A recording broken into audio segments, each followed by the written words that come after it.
ტკივად სახსრები და გაქვთ ართროზი, პირველი რაც უნდა გააკეთოთ, გადახვიდეთ ჯანსაღ კვებაზე. გამორიცხეთ ტკბილეული და ტკბილი სასმელები, საფუარზე და თეთრ ფქვილზე დამზადებული პროდუქტები. ამოიღეთ რაციონიდან ღორის ხორცი და შებოლილი პროდუქტები. გამორიცხეთ მარგარინი, მაიონეზი, კეჩუპი და მსგავსი პროდუქტები.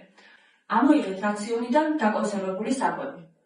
მიიღეთ საკმარისი რაოდენობით წყალი დღის მანძილზე, 30 მილილიტრი 1 კილო წონაზე.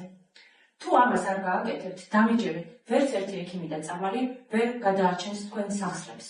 მაგრამ თუ გინდა რომ ნამდვილად გაიჯანსაღო და აღიდგინო შენი სახსრები, აუცილებელია გარდა ჯანსაღი კვებისა, ასევე დეფიციტების შევსება, ძვლისა და სახსრის ქსოვილის ზედაპირების აღდგენა, ნივთიერებათა ცვლის და ჰორმონალური ბალანსის მოწესრიგება. მე ვარ ია გორგილაძე, ექიმი, ნუტრიციოლოგი, ფიზიოთერაპევტი. დაგეხმარები აღიდგინო ჯანმრთელობა ისე, რომ აღარ დაგჭირდეს ექიმი და წამალი.